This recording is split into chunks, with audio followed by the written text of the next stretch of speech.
Welcome back to your Feel Good Breakfast Show. It is a Monday motivation like you've never experienced before. So well done for choosing us to take you on through. Right now I want to introduce you to, if you haven't met him, or reintroduce you to Chris Bertish's new book called Super Stoked. Now this one is more than a memoir. It in fact is a movement. Now 10 years after he released Stoked, Chris returns with a deeper and longer book that asks readers to lift others as they rise. And we'll delve into that just now in a bit. Now he's touring South Africa and celebrating everyday heroes and asks readers to sign the pay it forward and pass it on page before passing the book on to somebody that you would love to receive the same message. And today we talk about why Chris wrote this follow-up book and how a book can really start real local change. So Chris, welcome back. Thanks, Chris. And thank you so much for being here. So great to be here. Okay, first and foremost, the merch. Do we also get the merch when we buy the book? Oh, no. One-time purchase. No. Okay, well, let's get into the book that we know is not just a one-time purpose. Why did you feel that you needed to write Super Stoked, especially 10 years after you released Stoked? What is so different about this? Great question, Chris. So, I believe that everything in life, if you do something really well, if you have the ability to be able to make it better and improve, I believe that everything in life is about continuous positive change and taking daily steps and actions in regarding to improving yourself and having a positive impact on others in any way you can, even if it's 1% each and every day in some small way. Oh, the small increments, the baby steps that 100%. really make the difference. And you have made quite a difference with this book in particular. You call it not just a book, but a movement, which you are having a bit of an offline right now all about it. And it is. The way that this book is really going to travel around the world is incredible. So can you please break it down to us and tell us how it pays it forward? Yeah, it's incredibly unique. It's taken me another 3 years to actually do the whole new version. Yeah. There are about 10 new chapters, so it's almost double the length. And there are a whole lot of extra chapters that talk about, using fear as a tool in a positive way. I love that. To be able to guide you how to reframe things from a negative into a positive as a learnings that you can take to help you become a better version of yourself. Absolutely. And then how to reframe things to be able to move forward through difficult times. So the book has really got an amazing front page, which you can put your name, where you live, where you're from, and then the date that you purchased it. And then the objective is to be able to take the insights, the knowledge, and the wisdom and the inspiration from it. Once you've learned that and you've gained the principles of Ubuntu and Aloha, which are very similar, actually. Okay, so break that down to us. Obviously, we know Ubuntu is I am because you are. Correct. Aloha, explain where that comes from. So it's actually the ancient Hawaiian symbol for Aloha, which is the shaka, which comes from surfing, which is basically about, we welcome you. Sure. You're part of our community. Beautiful. Come and enjoy and share and be part of those principles, and then share the love and pass it on. Oh, my goodness. And I've spent a lot of time in Hawaii, and I love that whole concept. And married with the principles of Ubuntu, which is celebrating others and lifting other people up. Absolutely. This book is a very big part of that. So once you've actually read the book, you take a picture of yourself with someone else that you feel would really gain from the principles and the insights. And then you take a picture with them, they write their name in it, and then the book goes on a journey of kindness. So it's creating a ripple effect of kindness and starting a movement that inspires people to be able to pay it forward and pass it on.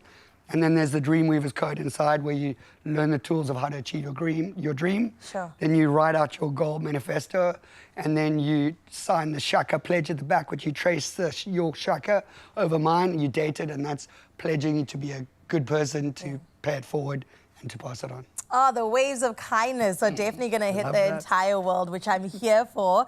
I love the fact that you really stepped into your purpose in this one and allow others to do the same. But people are sometimes really precious when it comes to books, and they're like, don't write in it, don't use a highlighter, use a pencil if you go. Are you encouraging us to just go ham, use it as if it's ours for the time that we have it, highlight, write notes, and then pass it on to somebody else in the same way? Yeah, Chris, that's the actual special part about it. So I've also had to learn to be better myself, because in the first 2 books that I wrote, Stoked and then All In, I realized that it used to really annoy me when people used to be like, oh, I love that book so much. It was so inspiring. I gave it to this friend and this friend and this friend. And Right. I realized, like, that's the reason why authors don't really make much money.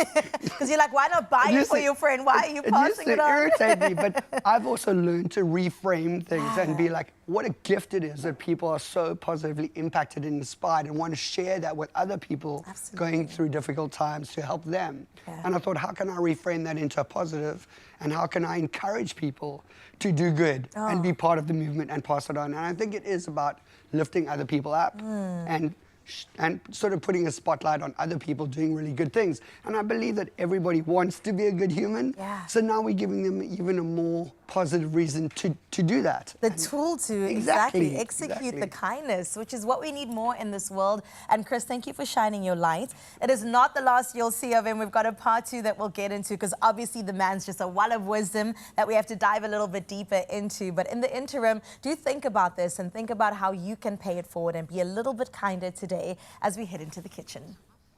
It's my feel-good breakfast show. It's true, it is your Feel Good Breakfast Show. Welcome back. Listen, 10 years on from his first book, Chris Bertish still balances the big ocean adventures with grassroots work, which is on the land, of course, kind of balancing the sea and the ocean like the amphibian that he is. Now he's new to our pairs at surf shop meetups and community events with a national push to shine a light on local heroes, which we'll dive into in just a bit, Chris. But I did want to remind our viewers what you were talking about earlier. So this book is made to be passed on, right? You read it, don't hold on, love her, let it go, but in the best way ever. So inside it, you'll have to basically put the fact that you've got the book first, you are the owner, and then write down who you're paying it forward to. All the details there basically say that it is your name, your location, and your date. Then you read it and pass it down to the next. And the idea is to pay kindness forward, which is exactly what we want to do, Chris. So let's get into the challenges that you've experienced. And I wonder, have you arrived? Is this the end point, or are we going anywhere next? No, this is always just the beginning. It's just the beginning. I think like where one journey ends, another begins. And, you know, I've got 3 books that I've been working on for 3 years already. Sure. That'll come out in 2027, 29, and 2030. Wow. And those combine with other expeditions that are doing the world first that raise money for positive change and ocean conservation, health, and building schools and planting forests and, and paying for operations. It's, you know, I just use my stories to be able to raise awareness on certain issues and then use that as a tool to be able to give back.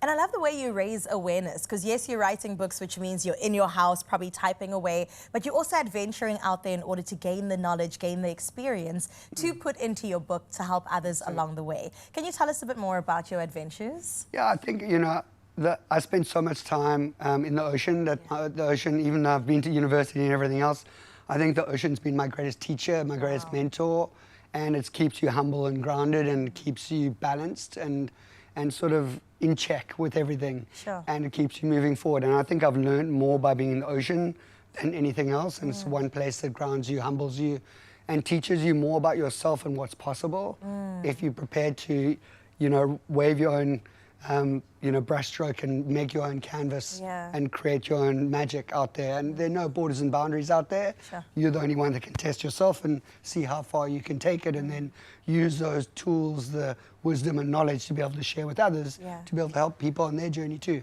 That's incredible. I will tell you that I've been surfing twice, and I don't know that I will go a third time, because the humbling that you speak of is crazy. I'm being knocked around by waves, and you kind of have to learn to let go and just surrender to the water. But isn't that a beautiful thing? And I think that's one of the most valuable lessons in life, is learning to let go, letting go of fear, letting go of control, and letting go of ego. And when you can do that, then suddenly everything opens up, and when you let go, everything flows. Oh, I like that. When you let go, everything flows. Speaking about flowing, let's talk a bit more about your foundation and the incredible work that you're doing from a grassroots point of view and the community. How are you contributing in that sense? So there are multiple different parts of this book. So there's the actual book on the pay it forward and pass it on. Then there's a mentorship program that I do with a lot of disadvantaged groups all over the country. I've been mentoring some of these groups for over 10 years now. So I go around the country and I partner with like the Two Oceans Aquarium, where we bring the aquarium little tanks with all the sea anemones and the fish to the kids that have never been in the ocean.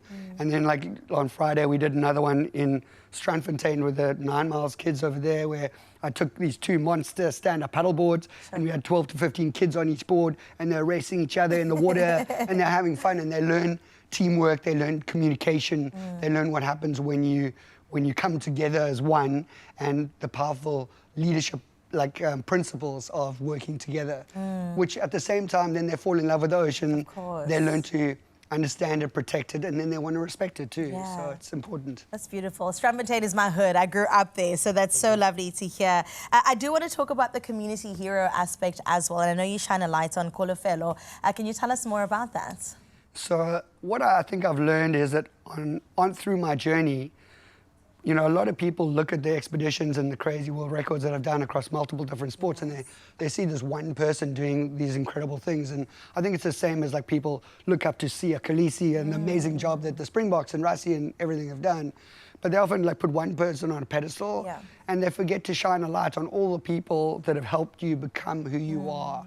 And I think that's why the whole principle of like the Ubuntu principle is I am. Yes. Because we are. Like everyone else has helped create us into the individual that we are. So when you achieve great things, I believe that you've got to use that gift and that strength to be able to lift others up. Absolutely. To help them on their journey to get to that point, and then use them. I've used this story as a way to go into the communities that I've mentored, shine a light on others in the community that are doing incredible things, so they can be a role model for positive change to the next generation, and they can also show people in the community what they've gone through and the challenges they've overcome and endured, and how they can be a positive role model for everyone else and other people looking up to them. And then it also helps them feel like they've been seen, they've been heard, they've been recognized. And a couple of the people that we've done that with already have already been very emotional and in tears, because it's the first time they've ever been recognized with like a little award. And it shows that they're doing a good job, and they are inspiring to others, and they are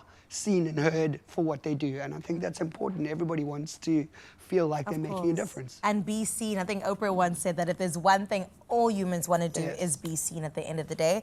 Chris, you are incredible, and thank you so much for this. I know right now you're doing your tour along the coast of South Africa, ending up in Joburg. What do you hope to gain from this, or at least that the people will gain from this? What do you hope this experience will bring you? You know, everything for me is about just leaving a ripple effect of wherever I go, and you never realize how far that ripple effect goes. And I think, you know, everywhere I go, I try and sort of instill belief in self and courage. So it's like belief in yourself that you can, and then having the courage to try. And trying to learn to be just a little bit better each and every day in some small way, and leave a positive impact wherever you go. And I think, you know, South Africa is such an incredible place, and it's always amazing coming home. And I think just being able to spread a movement of kindness is what we need now, I think more so than ever. So. Well, I am super stoked, let me tell you that much. I am so amped for you to meet more people along the way and definitely impact communities, and definitely for you, Mzansi, to get your hands on this book. But listen, don't hold on too hard, because of course you have to let it go to the next person and pay that kindness forward. It's a movement that we're all jumping in on, and making sure that along with Chris, we're joining and spreading the love, spreading the kindness, the aloha, the Ubuntu going forward. Chris, thank you so much for joining us this morning. Thanks very much, Chris, and thanks very much to Expresso. We'll see you in 2027. Come on.